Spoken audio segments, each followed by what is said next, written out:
سلام، صافا لاباس عليكم؟ هانيين، مرحبا بكم في فيديو جديد. اليوم ان شاء الله غادي نشارك معكم روتين كامل لتبييض وتوحيد لون الجسم والمناطق الحساسه، وغادي نشارك معكم وصفات لتطوير تقويه الشعر والتخلص نهائيا من القشره ومن جميع مشاكل الشعر. ولكن غادي نقول لكم واحد المعلومه كيعرفوها كاع المتابعين ديالي القدامين، هو انني انا ما كنصاوبش شعري نهائيا، وما كنديرش الفون دو تان، وما كنديرش الفلتر، وما كنديرش شي حاجه. كنصور معكم الفيديوهات بوجهي الطبيعي وشعري الطبيعي، يعني دائما كنوريكم النتيجه الحقيقيه، كنخليكم تشوفوها في لي فيديو كاملين.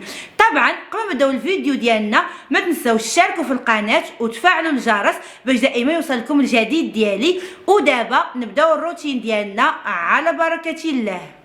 كيف ما قلت لكم غادي نشارك معكم روتين كامل لحمام مغربي لتبييض وتوحيد لون الجسم والمناطق الحساسه. غادي نخليكم تشوفوا اول وصفه للجسم ونتلاقاو. بالنسبه للماسك ديال الجسم، طبعا اول مكون اللي هو مكون اساسي ورئيسي وما كنستغناوش عليه نهائيا، اللي هو الصابون المغربي الطبيعي 100%.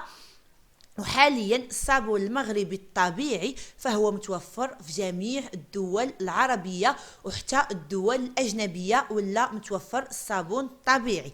بالنسبة للمكونات اللي ضفت عليه، معلقة كبيرة ديال اللوبيا، معلقة كبيرة ديال الفول، معلقة كبيرة ديال عرق السوس، ومعلقة ديال النشا اللي هي مايزينا، ومعلقة كبيرة ديال البابونج، ومعلقه كبيره ديال الداد، زائد معلقه كبيره ديال الحنه الطبيعيه بدون اضافات طبعا وبدون اعشاب، زائد معلقه كبيره ديال الكركم طبيعي او لا الكركم ديال التجميل، حتى هو متوفر عند العطار ومتوفر في جميع الدول سواء العربيه او لا الاجنبيه، ومعلقة كبيرة من النيلة الزرقاء الطبيعية 100%، وعصير حامضة كاملة، عصير الحامض اللي هو عصير الليمون. بالنسبة لهذه الوصفة هذه فهي وصفة جد فعالة في التخلص نهائيا من جميع مشاكل الجسم، وخصوصا جلد الإوزة والتسبغات في المناطق الحساسة، كتوحد اللون بواحد الطريقة اللي فريمون خيالية. كيف مشوا معايا اول ماسك واللي هو ماسك لتبييض وتوحيد لون الجسم والمناطق الحساسه. هذا الماسك هذا طريقه الاستعمال فهي سهله وبسيطه. صراحه انا ميمكنش نصور لكم في الحمام، ولهذا غادي نشرح لكم الطريقه وسهله وما فيها صراحه تعقيدات.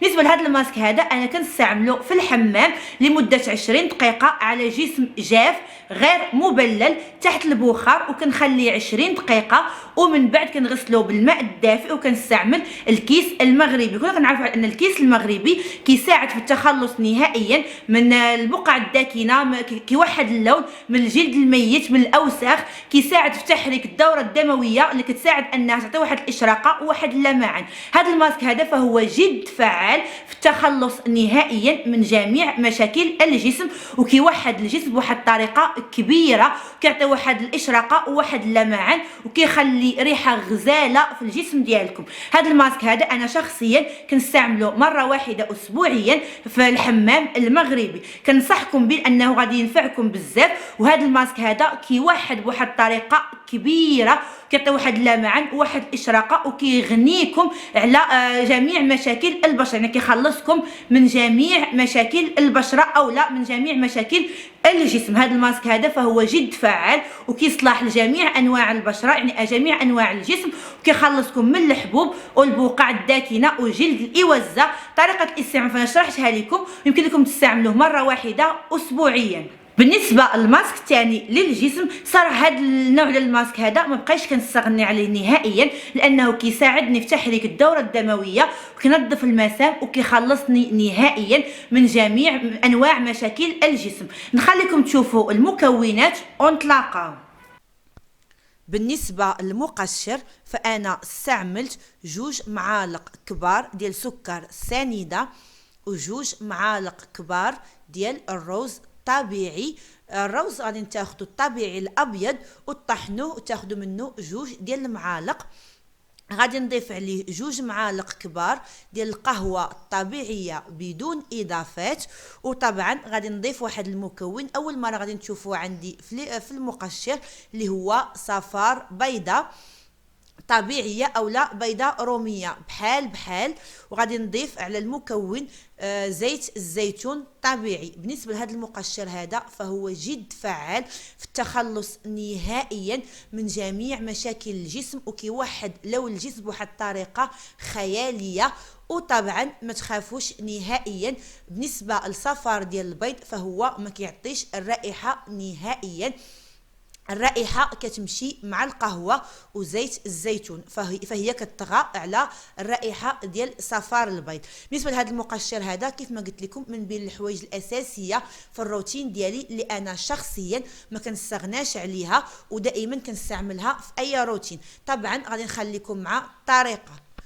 بالنسبه للماسك الثاني فهو عباره على مقشر. صراحه انا المقشر ما كنستغناش عليه نهائيا في الروتين ديالي سواء للشعر البشره او للجسم لان المقشر كيحفز الدوره الدمويه كيخلصنا من جميع مشاكل الجسم وكينظف المسامات كيوحد لون الجسم. هذا المقشر هذا انا كنستعمله كخطوه قبل جيل الاستحمام على الجسم كامل لمده 10 دقائق ومن بعد كنستعمل حركات دائريين باش كنظف المسام وكنتخلص نهائيا من البقايا ديال الجلد الميت وكنوحد لون الجسم وكنتخلص من جميع المشاكل اللي عندي في الجسم ديالي. بالنسبه للمقشر فهو كيساعد بواحد نسبه كبيره للتخلص نهائيا من البقع الداكنه لون غير موحد والتلف. اهم حاجه هو انه كيرطب الجسم بعمق كيعطي واحد الاشراقه وواحد اللمعان. شخصيا كنستعمله نهار ونهار لا على جسم مبلل لمده 10 دقائق بحركات دائريين وحتى هو كيصلح لجميع انواع البشره. وهذا المقشر هذا كيصلح بالخصوص للناس اللي عندهم مشكل ديال الكلف وبقع داكنه ولون غير موحد ويمكن لكم تستعملوه حتى المناطق الحساسه فهو كيساعد في التخلص نهائيا من الاسمرار في هذه المناطق هادو. ودابا وصلنا لاهم خطوه في هذا الروتين هذا واللي هي وصفه لتطوير تقويه الشعر والتخلص نهائيا من جميع مشاكل الشعر وفروه الراس. غادي نخليكم تشوفوا المكونات والطريقه ونتلاقاو. بالنسبه للوصفه ديال الشعر اول حاجه غادي نشارك معكم المحلول اللي انا غادي نجمع به الوصفه ديال الشعر. اول حاجه خديت بصله قطعتها لمكعبات ومن بعد ضفت 4 ديال الفصوص ديال الثومه وغادي نضيف معلقه كبيره ديال ورق موسى ومعلقه كبيره ديال الحبه السوداء ومعلقه كبيره ديال القرنفل.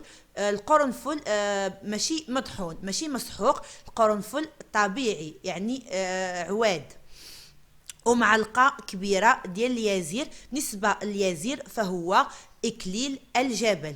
وطبعا غادي نضيف مقدار كافي ديال الماء وغادي نخلي المحلول يطبخ لمده تقريبا 45 دقيقه حتى كتلقوا جميع المكونات وكيتجانسوا وكيعطيو واحد الرائحه اللي هي غزاله جدا. ومن بعد كنطفي عليه وكنحتفظ به باش نستعملو في الوصفه اللي غنشارك معكم دابا. بالنسبه للوصفه فهي وصفه طبيعيه 100% رائعه وغادي تعجبكم. هاد الوصفه هذه كتكون من 3 معالق كبار ديال الحنه طبيعيه بدون اضافات وبدون اعشاب، طبعا 2 معالق كبار ديال اليازير. بالنسبه لليازير فهو اكليل الجبل في الدول العربيه طبعا. وغادي نضيف على هاد المكونات هادو الصراحه هذا الماسك هذا فهو غني بالاعشاب الطبيعيه اللي كتساعد في انبات فراغات الشعر. ضفت عليه 2 المعالق كبار ديال الخزامه و2 معالق كبار ديال عشبه السنبله. السنبله هو الاسم ديالها في المغرب وفي جميع الدول العربيه. ضفت عليه 3 معالق كبار ورق السدر و2 معالق كبار كاكاو الكاكاو المر اللي كنستعملو في الحلويات كما كتشوفوا معايا في الفيديو. الكاكاو الاسود المر اللي كنستعملو في الحلويات. غادي نضيف 2 المعالق كبار ديال نيسكافي قهوه سريعه الذوبان. 2 المعالق كبار. كما قلت لكم هذا الماسك هذا فهو غزال وجد رائع في صباغه الشعر والتخلص من جميع مشاكل الشعر وفروه الراس. غادي نضيف على هاد المكونات هادو معلقه كبيره ديال دانون طبيعي، ياغورت طبيعي معلقه كبيره. وطبعا غادي نضيف بعض الزيوت اللي غادي نشوفوهم معايا. بالنسبه للزيوت حتى هما متوفرين في جميع الدول العربيه. بالنسبه للزيوت فانا استعملت معلقه كبيره ديال زيت القنب الهندي، وكنظن على ان هذا الزيت هذا متوفر في جميع الدول العربية. طبعا متوفر في المغرب ومتوفر في جميع الدول العربية. معلقة كبيرة ديال زيت القنب الهندي أنا كناخدو من عند العطار، ومعلقه كبيره ديال زيت الحبه السوداء. الحبه السوداء حتى هو غادي نشارك معكم القرعه. هنا كنت كنحاول انكم تشوفوا القرعه ولكن ما كانتش كتبان مزيان. جو بونس دابا عاد بانت لكم مزيان. القرعه في الاول ما كانتش كتبان مزيان وكنت مضاربه معها باش يبان لكم الشكل ديالها والسميه ديالها، يعني باش تبان لكم مزيان. معلقه كبيره ديال زيت القنب الهندي ومعلقه كبيره ديال زيت الحبه السوداء. الحبه السوداء فهي غزاله للشعر. وطبعا غادي نجمع هذا الخليط اللي شفتوا معايا بالمحلول اللي انا وجدت معكم من قبل. المحلول اللي وجدت من قبل اللي فيه البصل والثوم وهذوك الاعشاب اللي انا شاركت معكم في الاول. هذاك هو المحلول اللي انا غادي نضيف دابا، اللي غادي نجمع به كاع هاد الاعشاب هادو. ومن بعد غادي نخلي الماسك لمده ليله كامله حتى كيتجانسوا جميع المكونات وكنطبقوا على الشعر ديالي بالطريقه اللي انا غادي نشارك معكم في الفيديو. وطبعا باقي المعلومات غتلقاوها في الفيديو.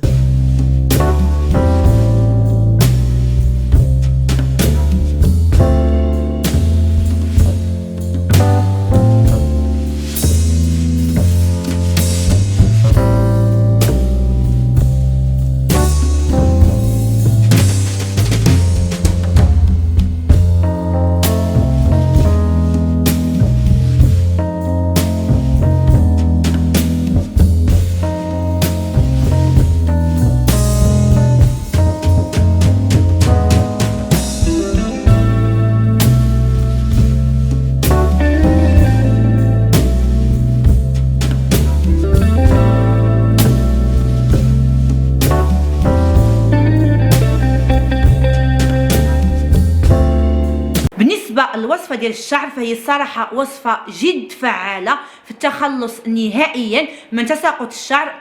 كتقوي الشعر وكتكتف الشعر وكتعطي واحد الاشراقه واحد اللمعان. كما ذكرت لكم انا شخصيا ما كنصوب الشعر ديالي نهائيا وما كنستعملش نهائيا المواد الكيميائيه، كنعتمد فقط على الوصفات الطبيعيين هما اللي كيعطيوني هذه الاشراقه وهذا اللمعان وهذا الرطوبه اللي كتكون في الشعر ديالي. الصراحه كنصحكم بالوصفات الطبيعيين لان المفعول ديالهم مع الوقت كيعطي واحد المفعول كبير وكتهناو نهائيا من جميع مشاكل الشعر. الوصفات الطبيعيين فهم الحل الامثل لمشاكل الشعر، طبعا مع الزيوت وبعض الكريمات اللي كنساعدوا بهم او اللي كنعاونوا بهم الشعر ديالنا، ولكن ضروري خاصنا نتخلصوا من جميع المواد الكيميائيه اللي كتضر بالشعر ديالنا. اهم حاجه هو اننا خاصنا نوقفوا التصاويب ديال الشعر ديالنا كل اسبوع، فان الحراره كتادي فروه الراس وكتادي الشعر ديالنا وما كتخليش يتكاثر وكتسبب لنا تساقط الشعر بواحد النسبه اللي كبيره بزاف. صراحه هذه الوصفه هذه انا شخصيا كنستعملها مره واحده اسبوعيا، حيت انا كنستعمل بزاف ديال الوصفات. ولهذا الناس اللي عندهم مشكل ديال تساقط الشعر كنصحكم تزوروا القناه وغتلقاو فيها بزاف ديال الوصفات الطبيعيه اللي انا مجرباهم شخصيا ويمكن لكم تعتمدوهم مره واحده حتى 3 مرات اسبوعيا وغتخلصوا ان شاء الله من جميع مشاكل الشعر وغتحصلوا على شعر صحي ولامع طبيعيا وبمكونات طبيعيه 100%. بالنسبه لهذه الوصفه هذه فهي كتصلح لجميع انواع الشعر. بالنسبه للوصفه الثانيه اللي غنشارك معكم ديال الشعر فهي وصفه لترطيب وتنقيه فروه الراس والتخلص نهائيا من القشره الصدفيه والتخلص من جميع مشاكل فروه الراس. غادي نخليكم تشوفوا المكونات ونتلاقاو. بالنسبة للماسك الثاني فهو خيال الشعر، صراحة كينقي فروة الرأس وكيخلصنا نهائيا من جميع مشاكل فروة الرأس، سواء صدفية القشرة أو لا الزيوت الزائدة اللي كتكون في فروة الرأس. والمكونات ديالو سهله وبسيطه، وفي نفس الوقت كيرطب الشعر بواحد الطريقه جد ملحوظه، وكيغنيكم على استعمال السشوار نهائيا. استعملت فيه 4 المعالق كبار ديال الغسول الطبيعي المغربي، والغسول حتى هو مؤخرا ما بقاش متوفر غير في المغرب، ولا متوفر في جميع الدول العربيه والاجنبيه. مؤخرا جميع المنتوجات المغربيه 100% فهي متوفره في جميع الدول العربيه والاجنبيه كذلك. ضفت عليه معلقه كبيره ديال زيت شجرة الشاي، لأن الزيت كيخلصنا من الزيوت الزائدة والقشرة. وطبعا جمعته بالمحلول ديال الشاي الأخضر، طبخته في ماء مغلى لمدة 20 دقيقة، وضفته على الغسول والمكونات باش جمعت هاد المكونات كاملين. طبعا الطريقة غتشوفوها في الفيديو.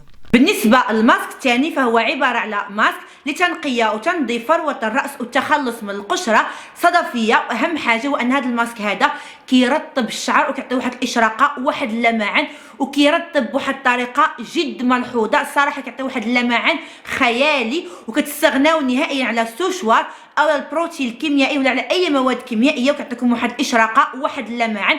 صراحه غادي يبان لكم غير من الشعر ديالي، انا شخصيا ما كنستعملش نهائيا السوشوار وما كنستعملش المواد الكيميائيه للشعر ديالي. كيف ما قلت لكم كنعتمد 100% على المواد الطبيعيه او لا الكريمات او لا الزيوت الطبيعيه. صراحه كنصحكم بهذه الطريقه هذه. هذا الماسك هذا كنستعملو انا من بعد ما كنغسل الوصفه الاولى اللي شاركت معكم، كنستعملو مباشره على الشعر ديالي وفروه الراس لمده 20 دقيقه، ومن بعد كنغسل الشعر ديالي، ومن بعد كنكمل باقي الروتين اللي هو الشامبوان او لا المرطب او لا اي حاجه كنستعملها للشعر ديالي. الا بغيتو نشارك معكم الروتين الحقيقي بجميع المراحل خليوها لي في لي كومونتير، انا اكيد ندير لكم عليها فيديو في القناه. طبعا كما قلت لكم هذا الماسك هذا كيعطي واحد الرطوبيه، واحد الاشراقه، وواحد اللمعان، كتحسوا على انكم صافي كتستغناو نهائيا من على جميع المواد الكيميائيه. واهم حاجه السوشوار. هذا الماسك هذا فهو طبيعي 100%، كيخلصكم من جميع مشاكل فروه الراس، وكيصلح لجميع انواع الشعر. وانا كنستعملو على الاقل 2 المرات اسبوعيا. الناس اللي عندهم شعر جاف جدا يمكن لكم تستغناو على زيت شجره الشاي وتعوضوه بزيت الكوكو، غادي يعطيكم واحد الرطوبيه اكثر واكثر. الناس اللي عندهم شعر جاف جدا يمكن لكم تستعملوه 4 المرات اسبوعيا باش غادي يرطب لكم الشعر ديالكم بالطريقه الصحيحه. كان هذا هو الروتين ديال اليوم. صراحه باش نكون معكم صريحه، بالنسبه للوصفات هما كيحنا المشكل نسبه 50% و50% كتبقى ديال الكريمات اللي كنستعملوا باش كنعاونوا بهم باش كنحلوا جميع المشاكل سواء في الشعر البشره او لا الجسم. يعني 50% ديال الوصفات طبيعيين و50% ديال الكريمات باش كنحصلوا على نتيجه اللي هي مثاليه. كان هذا هو الروتين ديال اليوم، كنتمنى انه يكون نال اعجابكم وتكونوا استفدتوا معايا. طبعا الا عندكم اي سؤال ولا عندكم اي مشكل خليو لي في لي كومونتير وانا اكيد غادي نجاوبكم عليه. ودابا وصلنا للاخر ديال الروتين، فوقاش غادي نشوفكم ان شاء الله في الفيديو الماجي. باي باي.